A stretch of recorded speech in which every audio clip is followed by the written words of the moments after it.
Reviravolta no São Paulo e Rodrigo Caetano corre o risco de não ser mais contratado pelo Tricolor. No vídeo de hoje do canal do Nicola, te explico todos os detalhes dessa história. Quero falar também sobre a vitória boa do Corinthians contra o Goiás, com outra grande exibição de Casares. Tem novidades a respeito de Lincoln, que pode jogar no futebol inglês. Para completar, quero te contar o que disse o Índio Ramírez depois de ser acusado de cometer um ato de racismo contra o Gerson. E por último, novidades a respeito do Santos, que renovou ou anunciou a assinatura do primeiro contrato profissional de Ângelo, que é tratado no Santos como o quarto raio.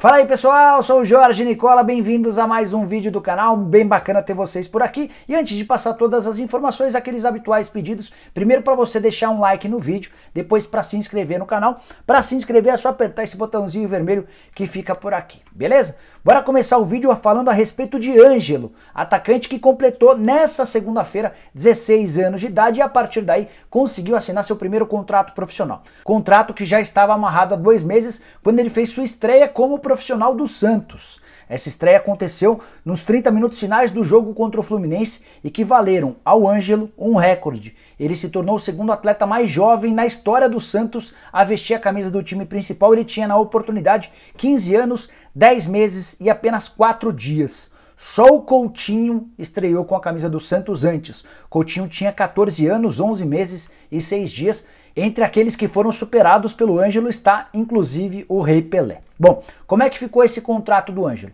Vínculo até 2023, prorrogável por mais 2 temporadas, se alguma das partes quiser, o Santos se resguardando em relação ao assédio do exterior. A multa rescisória não foi revelada, embora dá para dizer que é uma multa alta, com um salário também bastante alto, mesmo levando em consideração que o menino só disputou 3 partidas pelo time principal, totalizando 39 minutos. O Ângelo é tratado na Vila Belmiro como o quarto raio, alguém que pode se tornar um dos melhores jogadores do mundo. Só para contar os 3 raios anteriores: Robinho, Neymar e Rodrigo, todos negociados a preços altíssimos com clubes gigantes do futebol europeu.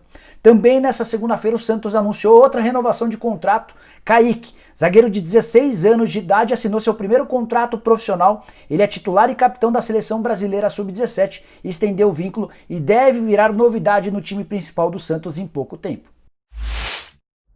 Acusado de ter sido racista contra Gerson na partida do último domingo, vitória do Flamengo por 4-3 contra o Bahia, o Índio Ramírez enfim se posicionou por meio de um vídeo gravado pela TV do clube oficial do Bahia.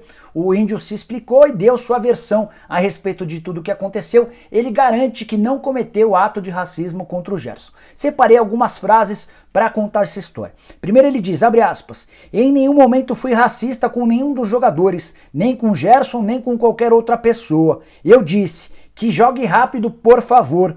Vamos, irmão, jogar sério, acrescentou o Ramírez, que tem sido acusado pelo Gerson de ter falado a seguinte expressão, cala a boca, negro.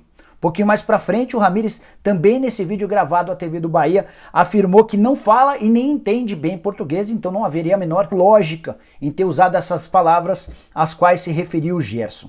Ele ainda disse o seguinte, abre aspas, não sei o que ele entendeu, o que ouviu. Ele jogou a bola e passou a me perseguir sem eu entender o que se passava. Um pouquinho mais pra frente ele completa, abre aspas, desculpa a quem escutou se o Gerson entendeu mal o que eu falei. E em nenhum momento falei mal dele e não fui racista, fecha aspas.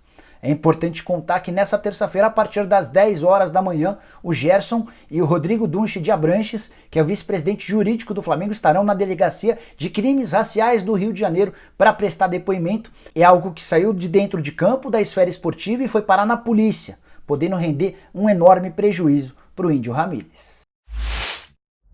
Bora falar agora sobre Lincoln, atacante encostado no Flamengo que pode parar na Inglaterra. Informação divulgada pelo jornal O Dia na noite dessa segunda-feira dá conta de que o Huddersfield, time da segunda divisão inglesa, tem interesse na contratação do Lincoln. Mas, torcedor do Flamengo, é melhor você não se animar com essa possibilidade de transferência. A ideia do Huddersfield não é pagar nada num primeiro momento e ter o jogador por empréstimo de 1 ano e meio, 18 meses, ou seja, até julho da temporada de 2022. O Flamengo ainda não se posicionou a respeito dessa proposta.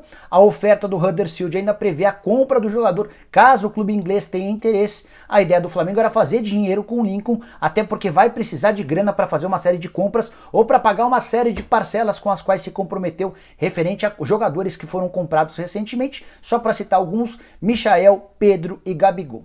O Flamengo chegou a receber recentemente uma proposta de algo na casa de 20 milhões de reais do Paphos do Chipre, mas o Lincoln não quis jogar no Chipre e desde a recusa do atacante em se mudar para o Chipre, ele passou a ser escanteado. Não treina mais no elenco profissional, tem treinado com o Sub-20. Quando o time Sub-20 se apresenta, faz algum jogo, ele vai treinar com o Sub-18. A ideia do Flamengo é bem clara, é tentar forçar o Lincoln a aceitar a primeira proposta que agradar ao Flamengo. A curiosidade é que o Lincoln completou no último dia 16 21 anos de idade, então já nem pode mais ser utilizado no Sub-20, atacante sem espaço algum no departamento profissional, agora também com problemas na base, e se tornou um grande pepino para que a diretoria rubro-negra resolva.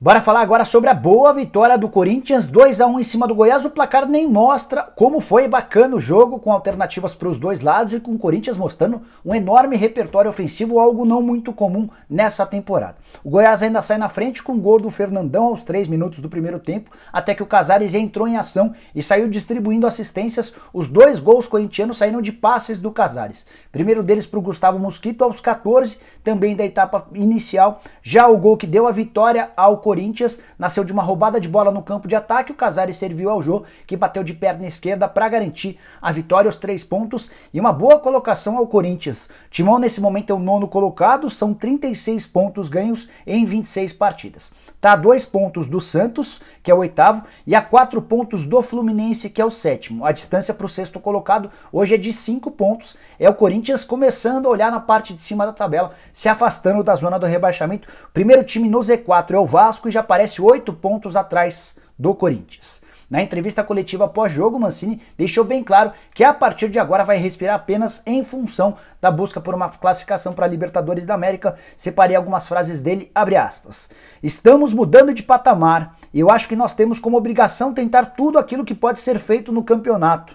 Vamos em busca da vaga. Hoje vi um time que jogou futebol, mas que ainda precisa de ajustes, fecha aspas. Concordo com o Mancini, o time do Corinthians é bem melhor sob o comando dele na comparação com o Thiago Nunes e Coelho, nem se compara em relação ao time do Coelho. É um Corinthians com um aproveitamento superior a 60% dos pontos. Se o Mancini tivesse assumido esse Corinthians antes, certamente a posição do Timão seria outra. Para completar, queria contar que com o gol marcado pelo Joelho, se ele não tivesse marcado na noite dessa segunda-feira, completaria um turno inteiro sem marcar gols na saída pós-jogo. Ele declarou ou lembrou que teve alguns probleminhas com contusões, teve uma lesão na panturrilha que o deixou fora por 8 jogos, depois testou positivo para Covid, ficou mais 10 dias de fora ou 2 partidas. A notícia triste e preocupante para o torcedor corintiano foi o Cássio, que se chocou com o Vinícius e saiu direto para o hospital. Ele bateu a cabeça e aí, para evitar qualquer tipo de problema, para entender direitinho o que aconteceu com o Cássio, o goleiro foi levado para o Hospital São Luís, no Morumbi. Vou te atualizando sobre a situação do goleiro.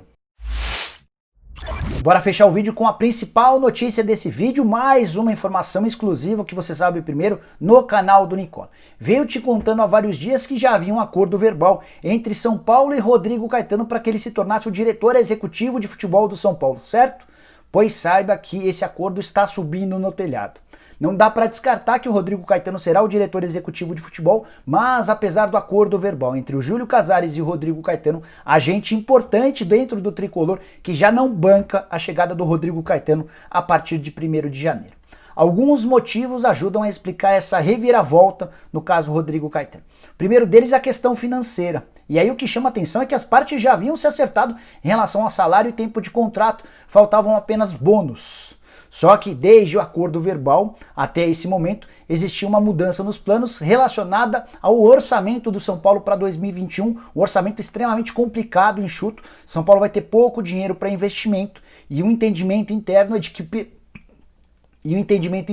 que pagar aquilo que o Rodrigo Caetano pede entre salário e bônus pode impedir que o clube contrate reforços para a próxima temporada. Outro ponto importante. Houve uma repercussão muito negativa junto ao torcedor do São Paulo em relação à contratação do Rodrigo Caetano. O São Paulino entende que o Rodrigo não foi bem nem no Internacional, nem no Flamengo, eu até discordo. Eu acho que ele deixou boas sementes plantadas tanto no Flamengo quanto no Colorado, embora tenham faltado títulos de fato. Como é que vai se resolver essa história? A boa notícia para os dirigentes do São Paulo é que com o sim do Raí, o diretor executivo do Tricolor aceitou ficar até 28 de fevereiro, existe tempo para que o São Paulo se decida pelo substituto do Raí, isso sem descartar a possibilidade de, em caso de conquistas da Copa do Brasil e do Campeonato Brasileiro, o Raí acabar ficando, apesar de o Raí já ter dito que vai sair em 28 de fevereiro. Outros executivos que foram buscados, que foram sondados pelo São Paulo antes do acordo verbal com o Rodrigo Caetano. Outra informação que uma fonte importante do Tricolor me contou. O Thiago Escuro, que é CEO do Red Bull Bragantino, foi procurado, mas descartou na hora. Ele entende que a melhor opção para ele é continuar à frente desse projeto que tem a Red Bull por trás. O André Zanotta, que hoje trabalha no Dallas, time da Major League Soccer, também foi consultado, mas ele afirmou que está muito bem nos Estados Unidos, tem um projeto de vida até relacionado à família e não quer voltar ao Brasil nesse momento. Diego Serri, que é diretor executivo de futebol do Bahia, chegou a conversar com o Júlio Casares, mas ele tem problemas pessoais e não pode se mudar para São Paulo nesse momento. Então, hoje o São Paulo não tem um substituto fechado para o lugar do Raí. As conversas com o Rodrigo Caetano estavam bem adiantadas, mas houve esse recuo. Eu achei bem importante contar para você, até para que você que acompanha o canal do Nicola seja sempre o mais bem informado, aquele que sabe das notícias antes de todo mundo. E só para completar sobre São Paulo, quero contar que o São Paulo anunciou nessa segunda-feira Eduardo Tironi como seu novo diretor de marketing. Nada tem a ver com o Tironi, jornalista e ex-comentarista dos canais ESPN. Esse Eduardo Tironi foi diretor de marketing da LG de 2004 a 2011, período em que o São Paulo foi parceiro da LG. O Júlio Casares era o diretor de marketing do São Paulo e tinha desde aquela época excelente relação com o Eduardo Tironi, escolha do próprio presidente do São Paulo, o Tricolor, que tem uma missão importante em seu departamento de marketing. Dos 7 patrocínios da camisa, 5 tem contratos vencendo em 31 de dezembro. Te contei que o principal patrocínio master, junto ao Banco Inter, será prorrogado por mais 2 meses, informação que você também soube primeiro no canal do Nicola. Bom, pessoal, eram todas essas as informações que eu queria dividir com vocês no vídeo de hoje do canal do Nicola. Espero que vocês tenham curtido o vídeo e deixem um like por aqui. Quem ainda não se inscreveu no canal do Nicola, resolve esse problema agora mesmo, só apertar esse botãozinho vermelho de inscreva-se. Prometo voltar de tarde com mais informações, combinado? A gente se vê, tchau, tchau!